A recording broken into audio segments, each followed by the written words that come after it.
Next question है कि निम्नलिखित में से कौन सा जैविक नाइट्रोजन निर्धारण से संबंधित है? तो इसमें हो जाएगा नील हरित शैवाल, मतलब कि ब्लू ग्रीन एल्गी। तो यदि हम बात करें नील हरित शैवाल की, तो यह प्रकाश संश्लेषण से ऊर्जा उत्पादन करते हैं और यहाँ जीवाणु के नीले रंग के कारण क्या है, इसका नाम है साइनोपोडा। और नाइट्रोजन यौगिकीकरण के लिए विभिन्न प्रकार के साइनोबैक्टीरिया उत्तरदायी होते हैं। साथ ही मृदा में वास करने वाले महत्वपूर्ण स्वतंत्र यौगिकीकरण करने वाले अन्य जीवाणुओं की बात करें तो इसमें आता है एजोटोबैक्टर तथा क्लोस्ट्रीडियम। नेक्स्ट है पारिस्थितिकी तंत्र में तत्वों के चक्रण को क्या कहते हैं? तो ये कहते हैं जैव भू रासायनिक चक्र। तो इसका हो जाएगा ऑप्शन बी। और यदि बात करें हम जैव भू रासायनिक चक्र की, तो ये दो प्रकार के होते हैं, गैसीय चक्र तथा अवसादी या ठोस चक्र। गैसीय में आता है जलीय कार्बन ऑक्सीजन तथा हाइड्रोजन चक्र, अवसादी या ठोस में आता है फास्फोरस तथा गंधक। नेक्स्ट बात करेंगे एक पारिस्थितिकी तंत्र के विभिन्न घटकों से होकर पोषक तत्वों का गुजरना, ये क्या कहलाता है? तो ये भी कहलाता है जैव भू रासायनिक चक्र। और ये क्वेश्चन भी आया है पीसीएस 2020 में। नेक्स्ट हम बात करेंगे निम्नलिखित जैव भू रासायनिक चक्रों में किसमें चट्टानों का अपक्षय चक्र में प्रवेश करने वाले पोषक तत्व के निर्मुक्त होने का मुख्य स्रोत है? तो इसमें हो जाएगा फास्फोरस चक्र, मतलब कि option C is the right option. Next बात करेंगे पादपालय। पादपालय एक सुविधा है, तो यह नियंत्रित परिस्थितियों में पौधों को उगाने के लिए, तो इसका हो जाएगा ऑप्शन सी। नेक्स्ट बात करेंगे न्यून पोषक सांद्रता वाले जलाशय हैं, तो कौन से? तो हो जाएंगे नीतल क्षेत्र में, तो इसका हो जाएगा ऑप्शन डी। नेक्स्ट क्वेश्चन है कि सूची 1 को सूची 2 से सुमेलित करना है। जो हरित पादप होते हैं ये क्या होते हैं? ये प्रोड्यूसर यानी कि उत्पादक होते हैं। और जो पशु परजीवी होते हैं ये द्वितीयक उपभोक्ता के अंतर्गत आते हैं। तथा पादप परजीवी की बात करें तो ये प्राथमिक उपभोक्ता के अंतर्गत आते हैं। तथा जो कवक या फंगी होता है ये अपघटक के अंतर्गत आता है। तो इसमें हो जाएगा 4 3 2 1, मतलब कि option A is the right option. Next है कि फूड चेन इज, मतलब कि खाद्य श्रृंखला क्या है? तो यदि हम बात करें खाद्य श्रृंखला की, तो इसमें एक जीव से दूसरे जीव को खाद्य और इस प्रकार ऊर्जा का पारण करना, यही कहलाता है खाद्य श्रृंखला। नेक्स्ट बात करेंगे खाद्य श्रृंखला यानी कि फूड चेन में मानव क्या है? तो जो फूड चेन होती है यानी कि खाद्य श्रृंखला, इसमें मानव प्राइमरी एंड सेकेंडरी उपभोक्ता होता है, यानी कि प्राथमिक एवं द्वितीयक उपभोक्ता। नेक्स्ट है इनमें से कौन खाद्य श्रृंखला का निर्माण करता है? तो इसमें हो जाएगा क्या? इसमें हो जाएगा जो घास है, घास को खाता है बकरी, और बकरी को आदमी भी खाते हैं, तो इसमें हो जाएगा ऑप्शन बी। नेक्स्ट है पारिस्थितिकी तंत्र में उच्चतम पोषण स्तर किसको प्राप्त है? तो ये प्राप्त है सर्वाहारी को, तो इसका हो जाएगा ऑप्शन डी, मतलब कि सर्वाहारी इसको बोलते हैं ओमनीवोरस। नेक्स्ट बात करेंगे प्राथमिक पोषक स्तर के अंतर्गत कौन आते हैं? तो इसमें आते हैं ग्रीन प्लांट्स यानी कि हरित पादप। क्यों? क्योंकि ये जो होते हैं हरित पादप, ये सूर्य से सीधे ऊर्जा ग्रहण करके उसे खाद में बदल लेते हैं। नेक्स्ट बात करेंगे एक पारिस्थितिकी तंत्र में निम्नलिखित में से कौन प्राथमिक उपभोक्ता है? तो इसमें बताना है कौन प्राइमरी उपभोक्ता है, प्राइमरी कंज्यूमर। तो इसमें हो जाएगा जो चींटी है और जो हिरन है ये आते हैं प्राथमिक उपभोक्ता यानी कि प्राइमरी कंज्यूमर के अंतर्गत, तो इसका हो जाएगा ऑप्शन ए 1 और 2। यदि हम बात करें शाकाहारी प्राणी की, तो जो शाकाहारी प्राणी होते हैं यही प्राथमिक उपभोक्ता के अंतर्गत आते हैं। क्यों? क्योंकि ये जो उत्पादक होते हैं यानी कि पौधों के सहारे ही जीते हैं। और यदि बात करें हम बाघ और लोमड़ी की, तो ये द्वितीयक उपभोक्ता के अंतर्गत आएंगे। नेक्स्ट बात करेंगे जीवों के निम्नलिखित प्रकारों पर विचार कीजिए। इसमें दिया है कि उपयुक्त में से कौन जीव महासागरों की आहार श्रृंखला में प्राथमिक उत्पादक हैं? तो इसमें हो जाएगा जो साइनोबैक्टीरिया और डाइटम है ये प्राथमिक उत्पादक के अंतर्गत आते हैं, तो इसका हो जाएगा ऑप्शन बी। और ये क्वेश्चन IAS प्री के 2021 के एग्जाम में पूछा गया है। नेक्स्ट बात करेंगे जैविक और अजैविक संगठनों के मध्य बिचौलिए का कार्य कौन करता है? तो ये जो होता है उत्पादक यानी कि प्रोड्यूसर, ये जैविक और अजैविक बायोटिक एंड अबायोटिक के अंतर्गत क्या बिचौलियों का कार्य करते हैं? तो इसका हो जाएगा ऑप्शन सी उत्पादक। नेक्स्ट हम बात करेंगे पारिस्थितिकी तंत्र में DDT का समावेश होने के बाद निम्नलिखित में से किस एक जीव में उसका संभवतः अधिकतम सांद्रण प्रदर्शित होगा? ये हो जाएगा स्नेक, मतलब कि सांप में। नेक्स्ट बात करेंगे जलीय पर्यावरण में DDT सांद्रण के आकलन के आधार पर आहार श्रृंखला में, जो आहार श्रृंखला होती है इसमें प्रदूषण का स्तर निम्नांकित अनुक्रम में बढ़ता है, किस क्रम में बढ़ता है? तो इसमें आएगा सबसे पहले एक्वेटिक प्लांट्स, जल पादप, घोंघा जिसे स्नेल भी बोलते हैं, फिश आएगी एंड देन बर्ड आएगा, तो इसका हो जाएगा ऑप्शन बी। नेक्स्ट हम बात करेंगे पर्यावरणीय समस्याओं के कारण किस कीटनाशक का प्रयोग सबसे कम किया जाता है? तो ये कहता है DDT का। DDT stand for dichloro diphenyl trichloro ethane. Next है कथन दिया है कि भोजन जालों में विविधता वृद्धि ये पारिस्थितिकी तंत्र की स्थिरता को बढ़ावा देती है। कथन बिल्कुल करेक्ट है। कारण उसका ये कहता है क्योंकि वह पारिस्थितिकी तंत्र की समुत्थान शक्ति को बढ़ाती है, तो इसका कारण भी सही है और कारण कथन की व्याख्या भी कर रहा है, तो इसका हो जाएगा ऑप्शन ए। नेक्स्ट हम बात करेंगे बायोमास का एक उल्टा पिरामिड किस पारिस्थितिकी तंत्र में पाया जाता है, तो ये पाया जाता है समुद्र में जो बायोमास होता है इसका पिरामिड उल्टा पाया जाता है। यदि बात करें खाद्य श्रृंखला की, तो खाद्य श्रृंखला में क्रमिक उच्च पोषण स्तरों में प्रजातियों की संख्या सकल बायोमास तथा ऊर्जा की सुलभता एवं प्राप्यता में इस तरह से ह्रास होता है कि उनका जो आकार है वो पिरामिड जैसा हो जाता है, जिसे ही पारिस्थितिकी पिरामिड कहते हैं। और कितने प्रकार के होते हैं, ये 3 प्रकार के होते हैं, ये याद रखिएगा। पहले तो बात करेंगे संख्या पिरामिड, दूसरा biomass pyramid and third one is ऊर्जा पिरामिड। और यदि बात करें हम जलीय या समुद्री पारिस्थितिकी तंत्र में जो बायोमास का पिरामिड होता है ये उल्टा होता है, तो ये याद रखेंगे जो जलीय या फिर समुद्री पारिस्थितिकी तंत्र होता है इसमें बायोमास का पिरामिड क्या होता है, उल्टा होता है। क्यों? क्योंकि जो जलीय पारितंत्र होते हैं इनके उत्पादक सूक्ष्म पादप लवक होते हैं जो कि तीव्र गति से वृद्धि करते हुए जनन करते हैं। इससे ही जो बायोमास का पिरामिड होता है इसका आधार क्या होता है, इसका आधार जो है छोटा होता है। और किसी भी समय जो उपभोक्ता होता है इसका बायोमास प्राथमिक उत्पादक के बायोमास से अधिक होगा। साथ ही ये बात भी याद रखेंगे कि ऊर्जा का पिरामिड सदैव सीधा होता है। नेक्स्ट है पारितंत्रों के खाद्य श्रृंखला के संदर्भ में निम्नलिखित कथनों पर विचार कीजिए। खाद्य श्रृंखला उस क्रम का निर्देशन करती है जिसमें जीवों की एक श्रृंखला एक दूसरे के आहार द्वारा पोषित होती है, तो इसका ऑप्शन ए ही करेक्ट है, तो इसका हो जाएगा ओनली 1। नेक्स्ट बात करेंगे निम्नलिखित में से कौन एक आहार श्रृंखला का सही क्रम है, तो इसमें आएगा डाइटम, क्रस्टेशियाई तथा हेरिंग, तो इसका हो जाएगा ऑप्शन ए। नेक्स्ट है निम्नलिखित में से कौन सा जीव अपना भोजन अकार्बनिक पदार्थों से निर्मित करता है, तो हो जाएगा रबर प्लांट, तो option C is the right option.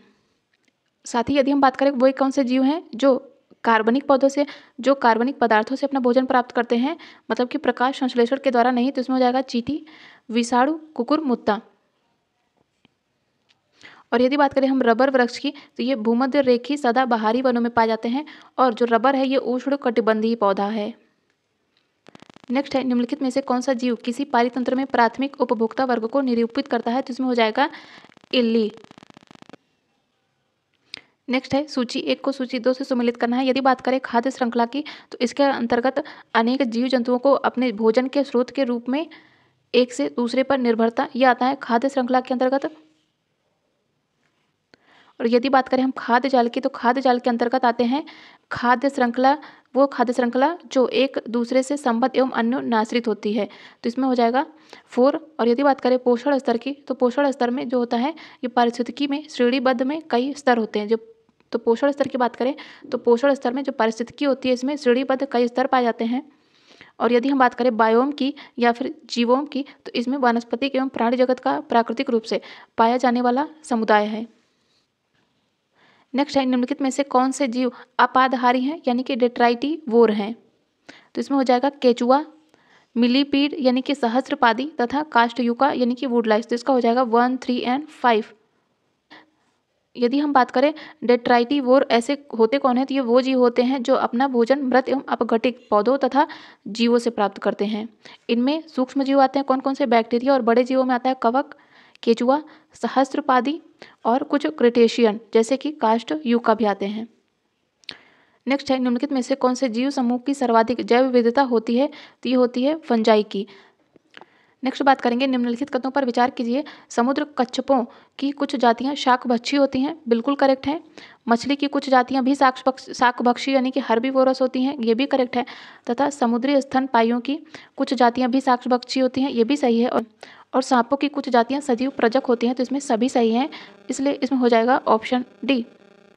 Next बात करेंगे जीवमंडल यानी कि बायोस्फीयर के संगठन के विभिन्न स्तरों के बारे में।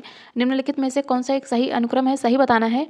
तो इसमें सबसे पहले आता है जीव यानी कि ऑर्गेनिज्म, फिर आता है पॉपुलेशन जनसंख्या, इकोसिस्टम या कि पारिस्थितिकी तंत्र तथा जीवमंडल या बायोस्फीयर, जिसमें हो जाएगा ऑप्शन डी। नेक्स्ट है निम्नलिखित में से कौन सा एक परिघटना में उत्पादन, परभक्षण, पोषण, रूपांतरण तथा ऊर्जा और पदार्थों का अंतः प्रवाह एवं बहिर्प्रवाह जैसे प्रक्रम शामिल होते हैं, तो ये होते हैं बायोकेमिकल साइकिल्स में, मतलब कि जैव भू रासायनिक चक्र में। नेक्स्ट है निम्नलिखित में से कौन सा सही है, सही बताना है। यदि बात कर रहा है जैवमंडल की, तो जैवमंडलीय पारिस्थितिकी तंत्र में जो ऊर्जा का प्रवाह होता है वो एक दिशी होता है। ये अभी हम लोग पीछे डिस्कस कर चुके हैं, तो इसका पहला ऑप्शन ही करेक्ट है। नेक्स्ट है कथन दिया है कि एक पोषक स्तर से दूसरे पोषक स्तर तक पहुंचने में प्रयोग ऊर्जा की मात्रा स्थिर रहती है, तो स्थिर नहीं रहती है, तो इसलिए ये पहला तो गलत हो जाएगा। दूसरा ये कहता है कि एक पारिस्थितिकी तंत्र में ऊर्जा की मात्रा स्थिर रहती है और कभी भी नहीं बदलती, तो इसका दूसरा भी गलत है। तो इसके दोनों गलत हैं, इसलिए इसमें हो जाएगा ऑप्शन बी। यदि हम बात करें एक पोषक स्तर से दूसरे पोषक स्तर तक पहुंचने में जो प्रयोग हुई ऊर्जा होती है वो स्थिर नहीं रहती है। प्रत्येक पोषक स्तर के जीवों में अपने पिछले पोषक स्तर के जीवों से प्राप्त ऊर्जा का 10% ही संचित हो पाता है, और इसे ही लिंडमैन के ऊर्जा हस्तांतरण का 10% का नियम भी कहते हैं। नेक्स्ट है पारिस्थितिकी तंत्र में एक पोषीय स्तर से दूसरे पोषीय स्तर में स्थानांतरित ऊर्जा स्थानांतरण से ऊर्जा की मात्रा क्या होती है, ये घटती रहती है, अभी हम लोग देख चुके हैं। नेक्स्ट है किसी भी पारिस्थितिकी तंत्र में ऊर्जा का पिरामिड हमेशा सीधा होता है। नेक्स्ट है निम्नलिखित कथनों पर विचार कीजिए। उपयुक्त में से कौन सी क्रियाएं पृथ्वी के कार्बन चक्र में कार्बन डाइऑक्साइड जोड़ती हैं, तो इसमें हो जाएगा जैव पदार्थों का अपक्षय, जैव पदार्थों का श्वसन तथा ज्वालामुखी क्रियाएं, तो इसका हो जाएगा 2, 3 एंड 4। और यदि हम बात करें प्रकाश संश्लेषण की, तो यह मिट्टी के द्वारा आत्मसात तथा समुद्र कार्बन सिंक के परिणाम स्वरूप कार्बन डाइऑक्साइड वायुमंडल में कम हो जाती है प्रकाश संश्लेषण की क्रिया के द्वारा। नेक्स्ट बात करेंगे बायो मैग्निफिकेशन की, यानी कि जैव आवर्धन का क्या अर्थ है। तो जैव आवर्धन में खाद्य श्रृंखला के अंत तक अजैव निम्नीकरण प्रदूषकों के संकेंद्रण में वृद्धि होती है। निम्नलिखित में से कौन सी पारिस्थितिकी मानव द्वारा रूपांतरित है, तो ये हो जाएगी एग्रीकल्चर लैंड। नेक्स्ट है निम्नलिखित वृक्षों में से कौन पारिस्थितिकी मित्र नहीं है, तो ये हो जाएगा यूकेलिप्टस। नेक्स्ट है निम्नलिखित में से कौन सा एक वन्य प्राणियों के विलुप्तीकरण का प्रमुख कारण नहीं है, तो इसमें हो जाएगा जनसंख्या की तीव्र वृद्धि, यही एक कारण नहीं है। नेक्स्ट बात करेंगे घास स्थलों में वृक्ष पारिस्थितिकी अनुक्रमण यानी कि इकोलॉजिकल सक्सेशन के अंश के रूप में किस कारण घासों को प्रतिस्थापित नहीं कर सकते हैं, तो हो जाएगा जल की सीमाओं एवं आग के कारण, तो इसका हो जाएगा ऑप्शन डी। नेक्स्ट बात करेंगे पारिस्थितिकी अनुक्रमण के 4 महत्वपूर्ण चरण है, ये पीसेस के लिए बहुत ज़्यादा महत्वपूर्ण है। तो इसमें सबसे पहले क्या आता है, सबसे पहले आती है वीकनेस, तो इसमें सबसे पहले आएगी वीकनेस एंड देन अटैक, तो इसका हो जाएगा 2, 1। फिर उसके बाद क्या आती है, फिर उसके बाद आती है कंपटीशन यानी कि प्रतिस्पर्धा एंड देन ट्रांसफर, तो ट्रांसफर आएगा सबसे लास्ट में, तो इसका हो जाएगा 2, 1, 3, 4। नेक्स्ट है एक क्षेत्र के प्रारोहण में समयांतर क्रमबद्ध परिवर्तन को क्या कहा जाता है, तो इसमें पूछ रहा है the sequential change in the growth of a field is called, ये क्या कहलाएगा, ये कहलाएगा सक्सेशन। नेक्स्ट है किसी निश्चित क्षेत्र में प्राणियों की संख्या की सीमा जिसे पर्यावरण समर्थन करता है, ये क्या कहलाती है, तो ये कहलाती है कैरिंग कैपेसिटी यानी कि वहन क्षमता। नेक्स्ट है कथन और कारण दिया है। कथन कहता है कि पारंपरिक खेती के आधुनिक वैज्ञानिक खेती में रूपांतरण में हरित क्रांति की तकनीकी की महत्वपूर्ण भूमिका रही है, बिल्कुल सही है। कथन यह है कि इसमें सामाजिक एवं पर्यावरणीय लागत सम्मिलित नहीं होती है, कारण भी सही है, लेकिन कारण कथन की व्याख्या नहीं कर रहा है। नेक्स्ट है निम्नलिखित में से कौन एक जैविक अनुक्रमण मतलब कि बायोटिक सक्सेशन की प्रावस्थाओं का सही क्रम बताना है, सीक्वेंस बताना है बायोटिक सक्सेशन का, तो इसमें सबसे पहले आता है न्यूडेशन यानी कि नग्नीकरण एंड देन माइग्रेशन प्रवास जिसे बोलते हैं, आस्थापन एसेसिस रिएक्शन प्रतिक्रिया, तथा सबसे लास्ट में आता है स्थिरीकरण। तो शुरुआत कहाँ से होती है, न्यूडेशन से, एंड एंड कहाँ से होता है, स्टेबलाइजेशन यानी कि स्थिरीकरण। तो इसमें आएगा नग्नीकरण, प्रवास, अस्थापन, प्रतिक्रिया तथा स्थिरीकरण। याद रखेंगे क्या आएगा, नग्नीकरण एंड देन प्रवास होगा, फिर उसके बाद आएगा अस्थापन, फिर आएगा प्रतिक्रिया, फिर उसके बाद आएगी स्थिरीकरण। नेक्स्ट है जीवों के विकास यानी कि एवोल्यूशन के संदर्भ में निम्नलिखित में से कौन सा सही है, तो इसमें सबसे पहले किसका विकास हुआ था, सबसे पहले हुआ था सालामैंडर का एंड देन अजगर का एंड सबसे लास्ट में हुआ था कंगारू का, तो इसका हो जाएगा ऑप्शन सी। नेक्स्ट है जीवित प्राणियों में क्रमिक विकास की दृष्टि से निम्नलिखित में से कौन से क्रमिक विकास का सही क्रम बताना है, तो सबसे पहले किसका डेवलपमेंट हुआ था, शार्क का, टॉर्टॉइस यानी कि कच्छप का तथा ऑटर का, ऊँट बिलाव जिसे बोलते हैं, तो इसका हो जाएगा ऑप्शन बी। नेक्स्ट है पहाड़ी क्षेत्र में यात्रा के दौरान आपको एक विशालकाय गोलाश्म दिखता है जो भारी वर्षा के कारण अलग हो गया और पहाड़ से नीचे गिर गया। निम्नलिखित में से किस प्रक्रिया या किन प्रक्रियाओं के परिणाम स्वरूप ऐसा हुआ है, तो ये हुआ है मास वेस्टिंग यानी कि वृहद क्षरण, इरोजन एंड वेदरिंग या कि अपक्षय के कारण, तो इसका हो जाएगा 1, 2 and 3 all of the above. Next है समुदायों का पूर्ण क्रम जो क्रमशः एक निश्चित स्थान पर बदलता है, ये क्या कहलाता है? इसे कहते हैं share. Option B is the right option. Next है, विश्व में पर्यावरण अवक्रम की गंभीर समस्या है। बिल्कुल करेक्ट है। कारण कहता है कि इस समस्या का प्रमुख कारण है मिट्टी एवं वनों का अवक्रमण। तो इसमें कारण तो बिल्कुल सही है, तो इसमें कथन तो बिल्कुल सही है, लेकिन जो आर है ये आंशिक रूप से सही नहीं है, तो इसका हो जाएगा ऑप्शन डी। यदि बात करें पर्यावरण अवनयन या अवक्रमण, ये होता क्या है? तो ये मानवीय क्रियाओं तथा प्राकृतिक प्रक्रमों द्वारा स्थानीय, प्रादेशिक तथा विश्व स्तरों पर पर्यावरण की गुणवत्ता में ह्रास तथा अवनयन है। नेक्स्ट है, कई घरेलू उत्पादों जैसे गद्दों और फर्नीचरों की गद्दियों में ब्रोमीन युक्त ज्वाला मंदकों का उपयोग किया जाता है। उनका उपयोग क्यों कुछ चिंता का विषय है? तो इसका रीजन ये है कि उनमें पर्यावरण में निम्नीकरण के प्रति उच्च प्रतिरोधकता पाई जाती है, हाई रेजिस्टेंस पाया जाता है और वे मनुष्यों तथा पशुओं में संचित हो सकते हैं। तो इसका दूसरा भी सही है, पहला भी सही है। नेक्स्ट है, फ्रेयॉन्स के द्वारा पर्यावरण बहुत क्षतिग्रस्त होता है। फ्रेयॉन्स क्या है? तो पूछा है फ्रेयॉन्स क्या है? तो ये है मिश्रित क्लोरोफ्लोरोहाइड्रोकार्बन्स हैं। तो इसका हो जाएगा ऑप्शन बी। और यदि हम बात करें फ्रेयॉन्स की, तो फ्रेयॉन्स ये क्षोभ मंडल में मानव के द्वारा मुक्त किए जाते हैं एवं यादृच्छिक तरीके से विसरण द्वारा ऊपर की ओर बढ़ते हुए समताप मंडल में चले जाते हैं। और ये जो है ये ऊष्मीय रूप में स्थिर होते हैं और ये क्षोभ मंडल में पाए जाते हैं, जो कि सबसे निचली परत है। लेकिन यदि बात करें समताप मंडल में पाई जाती है अल्ट्रा वायलेट रेस, तो समताप मंडल में ओजोन पाई जाती है, यहीं पे अल्ट्रा वायलेट किरणों के द्वारा ये नष्ट हो जाते हैं। नेक्स्ट है, निम्नलिखित कथनों पर विचार कीजिए। पहला कहता है, नेक्स्ट है, निम्नलिखित कथनों पर विचार कीजिए। कहता है कि फसल या कि जैव मात्रा के अवशेषों के दहन के कारण वायुमंडल में उपर्युक्त में से कौन से निर्मुक्त होते हैं? मतलब निर्मुक्त मतलब कौन से रिलीज होते हैं? तो इसमें हो जाएगा कार्बन मोनोऑक्साइड, मीथेन, ओजोन तथा सल्फर डाइऑक्साइड। ये चारों रिलीज होते हैं, तो इसका हो जाएगा 1, 2, 3 and 4 all of the above. यदि बात करें फसल या जैव मात्रा के दहन के फलस्वरूप वातावरण में जो कार्बन डाइऑक्साइड होती है, कार्बन मोनोऑक्साइड होती है, मीथेन होती है, नाइट्रस ऑक्साइड होती है, सल्फर डाइऑक्साइड, ओजोन तथा ब्लैक कार्बन, कार्बनिक यौगिक और गैर वाष्पशील गैसों एरोसोल जैसे प्रदूषकों का उत्सर्जन होता है और ये वायुमंडलीय जलवायु को प्रभावित भी करते हैं।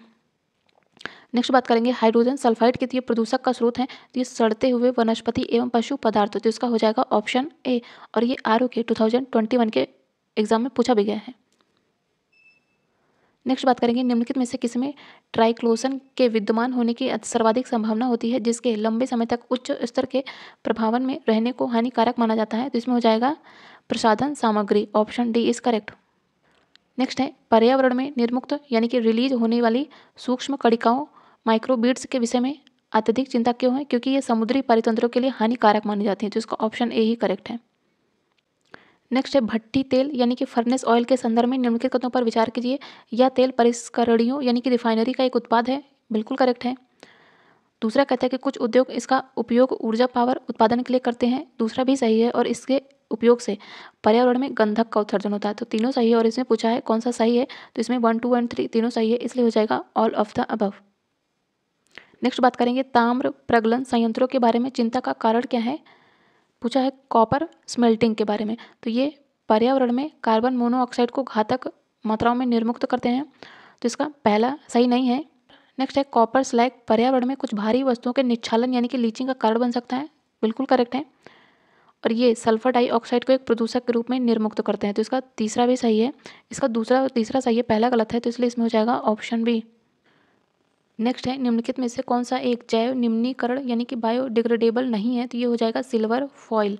ऊन की चटाई, चमड़े का थैला तथा जूट की कटोरी ये सभी बायोडिग्रेडेबल है, लेकिन चांदी की पन्नी जो सिल्वर फॉइल होती है ये बायोडिग्रेडेबल नहीं होती है।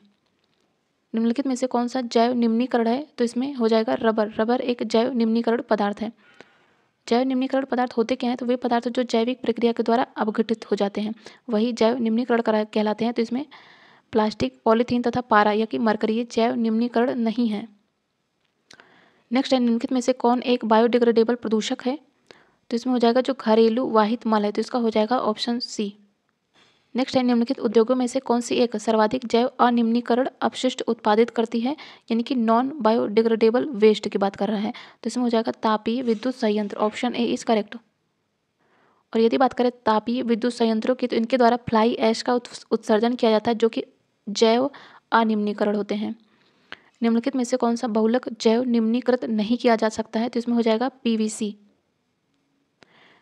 प्लास्टिक बैग या थैलियाँ पर्यावरण के लिए संभाव्य जोखिम है, निम्नलिखित में से कौन सा इसे सही वर्णित करता है? क्यों क्यों जोखिम है ये? क्योंकि ये नॉन बायोडिग्रेडेबल हैं। नेक्स्ट बात करेंगे मानव गतिविधियों से परिवर्तित पर्यावरण क्या कहलाता है? तो ये कहलाता है एंथ्रोपोजेनिक पर्यावरण, तो इसका हो जाएगा ऑप्शन बी। नेक्स्ट है निम्नलिखित में से कौन द्वितीयक प्रदूषक है? सेकेंडरी पॉल्यूटेंट की बात की है तो ये हो जाएगा कार्बन डाइऑक्साइड। तो वे प्रदूषक जो प्राकृतिक या मानवीय क्रियाकलापों के द्वारा सीधे वायु में निष्कासित होते हैं ये कहलाते हैं प्राथमिक प्रदूषक, जैसे कि carbon dioxide, carbon monoxide, nitrogen के ऑक्साइड तथा सल्फर डाइऑक्साइड।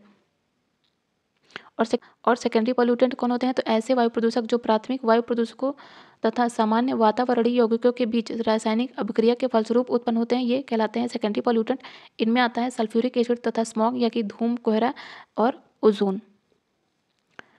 निम्नलिखित में से कौन जैव अपघटनीय प्रदूषक है?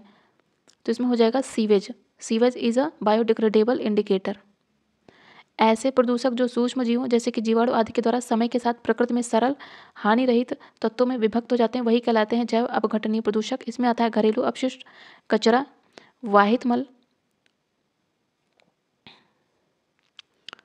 नेक्स्ट है उर्वरक के अत्यधिक प्रयोग से क्या होगा? इसमें होगा मृदा प्रदूषण, वाटर पॉल्यूशन तथा एयर पॉल्यूशन, तो इसमें तीनों होंगे। नेक्स्ट है सूची 1 को सूची 2 से सम्मिलित करना है। स्किन का कैंसर, ये होगा पराबैंगनी अल्ट्रावायलेट रेस से ध्वनि प्रदूषण, ये इसको मापेंगे किस में? डेसिबल में। और यदि हम बात करें ग्लोबल वार्मिंग की तो इसका संबंध है कार्बन डाइऑक्साइड से, और ओजोन क्षेत्र यानी कि ओजोन होल का संबंध है क्लोरोफ्लोरोकार्बन से। नेक्स्ट है पर्यावरणीय निम्नीकरण होने में विनिर्माण क्षेत्रक मुख्यतः किसके या किनके दौरान कारक होता है? तो ये होता है प्राकृतिक संसाधनों का प्रापण और उपयोग करना, औद्योगिक प्रक्रिया और कार्यकलाप तथा उत्पाद उपयोग और निपटान, तो इसके होंगे तीनों, इसलिए इसमें हो जाएगा 1, 2 and 3 all of the above. Next है कौन सा प्रदूषण नॉक नी सिंड्रोम के लिए उत्तरदायी है? तो हो जाएगा फ्लोराइड। और यह सामान्यतः बच्चों में पाया जाता है। इसके अंतर्गत क्या होता है? दोनों पैरों की हड्डियां विकृत होकर टेढ़ी हो जाती हैं, जिससे क्या होता है? घुटनों में डिफरेंस हो जाता है। रिंगलमैन स्केल का प्रयोग किसके घनत्व में होता है? तो ये होता है स्मोक के घनत्व में। नेक्स्ट है कौन सा वायु प्रदूषण का सूचक है? तो इसमें लाइकेन और मास ये दोनों ही वायु प्रदूषक के सूचक हैं। वातावरण में यदि सल्फर डाइऑक्साइड की मात्रा में वृद्धि होगी तो लाइकेन को क्षति पहुंचेगी और ये समाप्त होने लगते हैं। और लाइकेन का निर्माण होता है कवक तथा शैवाल से। पर्यावरण के प्रदूषक के कुछ विश्वसनीय सूचक कौन से हैं? तो इसमें हो जाएगा लाइकेन तथा moss, option C is correct. Next है यूरो नॉर्म्स बनाए जाते हैं तो ये वाहनों से निकलने वाली हानिप्रद गैसों को नियंत्रित करने के लिए बनाए जाते हैं। नेक्स्ट है निम्नलिखित में से कौन से एक धूम्र कोहरा बनने का सर्वाधिक महत्वपूर्ण कारक है? तो इसमें हो जाएगा अनेक वायु प्रदूषक संसाधनों की उपस्थिति, तो इसका हो जाएगा ऑप्शन सी। नेक्स्ट है प्रदूषण युक्त वायुमंडल को किसके द्वारा स्वच्छ किया जा सकता है? तो ये क्या आता है? वर्षा के द्वारा। नेक्स्ट है निम्नलिखित में से कौन सा एक पौधा वाहनों के प्रदूषकों को अवशोषित करने के लिए सामान्यतः सड़क के साथ साथ उगाया जाता है? तो ये उगाया जाता है bougainvillea, option C is correct. Next है निम्नलिखित में से कौन से कुछ महत्वपूर्ण प्रदूषक है जो भारत में इस्पात उद्योग के द्वारा मुक्त किए जाते हैं, स्टील इंडस्ट्री के द्वारा रिलीज किया जाता है? तो इसमें हो जाएगा सल्फर के ऑक्साइड, नाइट्रोजन के ऑक्साइड, कार्बन मोनोऑक्साइड तथा कार्बन डाइऑक्साइड। इसमें हो जाएंगे 1, 2, 3 and 4 all of the above. Next है निम्नलिखित में से कौन सा वायु का अकार्बनिक गैसीय प्रदूषक है? तो इसमें हो जाएगा hydrogen sulphide, option B is correct. निम्नलिखित में से कौन एक वायु प्रदूषण की रोकथाम की एक यंत्रीय विधि नहीं है? तो इसमें हो जाएगा साइक्लोन डिवाइडर नहीं है, बैग फिल्टर, साइक्लोन कलेक्टर तथा साइक्लोन सेपरेटर है, तो इसका हो जाएगा ऑप्शन डी। कोयला, पेट्रोल, डीजल आदि का दहन मूल स्रोत है, तो ये है वायु प्रदूषण का प्रमुख स्रोत है। नेक्स्ट है कथन दिया है कि जाड़े की ऋतु में दिल्ली में वायु प्रदूषण उच्च स्तर का रहता है, बिल्कुल करेक्ट है। इसका कारण यह है कि मोटर गाड़ियों में दहन प्रक्रिया जाड़े में बढ़ जाती है, ये इसका कारण सही नहीं है, कथन सही है। नेक्स्ट है सूची 1 को सूची 2 से सम्मिलित करना है। प्रमुख वायु प्रदूषक हैं और उनसे जुड़े प्रभाव हैं। तो यदि बात करें क्लोरोफ्लोरोकार्बन से क्या प्रभाव पड़ता है? तो इससे वायुमंडल में ओजोन परत में ह्रास होता है। सल्फर डाइऑक्साइड की बात करें तो इससे अम्लीय वर्षा होती है, एसिड रेन होता है। और यदि हम बात करें शीशे के यौगिक की, तो ये मानव के तंत्रिका तंत्र के लिए नुकसानदेह है, हार्मफुल है, तो इसका हो जाएगा सी। और कार्बन डाइऑक्साइड जो होता है ये ग्रीन हाउस में सर्वाधिक योगदान देता है। कौन? Carbon dioxide. नेक्स्ट है, भारत के बड़े नगरों में वायु प्रदूषण का सबसे बड़ा स्रोत क्या है? एयर पोल्यूशन का सबसे बिगेस्ट सोर्स है, ये है परिवहन खंड, ट्रांसपोर्ट सेक्शन। वायुमंडल में धुंध आवश्यक रूप से निम्नलिखित में से किसकी उपस्थिति के कारण उत्पन्न होती है? ये होती है नाइट्रोजन तथा सल्फर डाइऑक्साइड के कारण। प्रदूषण के अध्ययन में एसपीएम किसे निर्दिष्ट करता है? तो ये करता है suspended particulate matter. Option D is correct. Next है, निम्नलिखित ईंधनों को उनमें से प्रत्येक के 1 किलोग्राम के ज्वलन के द्वारा कारित वायु प्रदूषण के ह्रासमान अनुक्रम में व्यवस्थित करना है। तो इसमें हो जाएगा सबसे पहले diesel, petrol and then CNG. Next है, सर्विस स्टेशन पर मोटर कारों के प्रदूषण जांच में निम्नलिखित में से किसकी पहचान तथा उसकी मात्रा को मापा जाता है? तो इसमें सीसा तथा कार्बन के कण को मापा जाता है। नेक्स्ट है, हिम या कि स्नो, सहिमवृष्टि, स्लीट और ओला निम्नलिखित में से किसके सघन रूप है? तो यह है प्रेसिपिटेशन के। ऑप्शन ए या कि वर्षण के। निम्नलिखित में से कौन सा ईंधन पर्यावरण में न्यूनतम प्रदूषण करता है? तो इसमें हो जाएगा जो हाइड्रोजन है, ये पर्यावरण में निम्नतम प्रदूषक का वाहक है। तो हाइड्रोजन की बात करें तो यह एक स्वच्छ ऊर्जा वाहक है और हाइड्रोजन या पर्यावरण प्रदूषण से मुक्त भविष्य की ऊर्जा के रूप में देखी जा सकती है। निम्नलिखित में से कौन सा ईंधन न्यूनतम पर्यावरण प्रदूषण उत्पन्न करता है? तो इसमें हो जाएगा हाइड्रोजन। नेक्स्ट है, प्रकाश रासायनिक धूम का बनना किनके बीच अभिक्रिया का परिणाम है? तो ये हो जाएगा नाइट्रोजन डाइऑक्साइड, ओजोन तथा परऑक्सी एसिटिल नाइट्रेट के बीच सूर्य की उपस्थिति में। तो इसका हो जाएगा ऑप्शन ए। नेक्स्ट है, कथन दिया है कि एरोसॉल ये जलवायु परिवर्तन करने की क्षमता रखते हैं। बिल्कुल करेक्ट है। कारण यह कि जो एरोसॉल होते हैं ये लघु तरंगे एवं अवरक्त विकिरणों से अन्योन्य क्रिया करते हैं, इसीलिए ये जलवायु परिवर्तन करने की क्षमता रखते हैं। तो इसका कथन भी सही है और कारण भी सही है और कारण कथन की व्याख्या भी कर रहा है। नेक्स्ट है, निम्नलिखित में से कौन सा पादप समूह वायु में SO2 के प्रदूषण के सूचक की तरह प्रयुक्त होता है? तो ये हो सकता है लाइकेन। नेक्स्ट बात करेंगे, स्वचालित वाहनों से निर्वातक सबसे विषाक्त धातु प्रदूषक है, तो ये है लेड। नेक्स्ट है, एक सामान्य बातचीत की तीव्रता डेसिमल में किसके किसके बीच में होती है? तो ये होती है 35 to 60 डेसिमल। तो यदि हम बात करें सामान्य बातचीत की तो हो जाएगा 35 to 60 डेसिमल। और मनुष्य का जो श्रव्य परास होता है ये 20 से लेके 20,000 हर्ट्ज तक होता है। पत्तियों की जो सरसराहट होती है ये होती है 10 to 20 डेसिमल और फुसफुसाहट होती है 20 to 30 डेसिमल। किस स्तर से अधिक की ध्वनि खतरनाक ध्वनि प्रदूषण कहलाती है? तो ये कहलाती है 80 डेसिबल। निम्नलिखित में से कौन अधिकतम ध्वनि प्रदूषण का कारण है? तो ये हो जाएगा जेट वाहनें यानी कि जेट फ्लाइंग। नेक्स्ट है, पाराध्वनिक जेट की उड़ान के कारण क्या उत्पन्न होता है? तो इससे होते हैं ओजोन लेयर में बाधा आती है। नेक्स्ट बात करेंगे, किस प्रकार के प्रदूषण से बचाव के लिए ग्रीन मफलर का प्रयोग किया जाता है? तो ये किया जाता है ध्वनि प्रदूषण में। नेक्स्ट है, निम्नलिखित में से कौन सा पदार्थ जैव अपघटन हेतु सबसे ज़्यादा समय लेता है? तो ये लेता है बोन। नेक्स्ट है, सूची 1 को सूची 2 से सम्मिलित करना प्रमुख प्रदूषक है और उनके प्रभाव है। तो कार्बन मोनोऑक्साइड से प्रभावित होता है लीवर तथा किडनी। नाइट्रोजन ऑक्साइड से प्रभावित होता है, इससे होता है कैंसर। और धूल के कण से श्वास संबंधी रोग होते हैं तथा सीसा यानी कि लेड से केंद्रीय नर्वस सिस्टम प्रभावित होता है। नेक्स्ट है, आनुवांशिक हेरफेर के द्वारा प्राकृतिक पृथक्कर्तों से विकसित जीवाणुओं का कौन सा जीवाणु विभेद समुद्र में बिखरे तेल का निवारण करने के लिए उपयोग में लाया जा सकता है? तो हो जाएगा स्यूडोमोनास। नेक्स्ट है, निम्नलिखित में से कौन से सूक्ष्म जीवी जैव उर्वरक के रूप में प्रयोग किए जाते हैं? तो ये किए जाते हैं साइनोबैक्टीरिया। नेक्स्ट है, नाभिकीय शक्ति परियोजनाओं के अंतर्गत पर्यावरणीय प्रभाव जिनका अध्ययन किया जाना तथा हल निकाला जाना है वे हैं वायु, मृदा एवं जल का रेडियोधर्मी दूषण, वन अपरोपण तथा पेड़ पौधों एवं जंतु समूह की क्षति, रेडियोधर्मी अपशिष्ट का निस्तारण। तो इसका हो जाएगा ऑप्शन डी। नेक्स्ट है, फ्लाई ऐश प्रदूषण होता है, तो ये होता है ताप विद्युत संयंत्र से। नेक्स्ट है, इंसिनरेटर्स का प्रयोग किसके लिए किया जाता है? तो इसका प्रयोग किया जाता है कूड़े कचड़े को जलाने के लिए। यदि बात करें इंसिनरेटर्स की तो इसका उपयोग किया जाता है ई वेस्ट को जलाने के लिए और यह पशुओं के मृत शरीर को भी जलाने की एक व्यवस्था है। नेक्स्ट है, कथन दिया है कि मृदा प्रदूषण औद्योगिक प्रदूषण की अपेक्षा अधिक खतरनाक होता है। बिल्कुल करेक्ट है। कारण ये कहता है कि उर्वरक और कीटनाशक ये भोजन श्रृंखला में प्रवेश कर जाते हैं इसीलिए। तो इसका कारण भी सही है और कारण कथन की व्याख्या भी कर रहा है।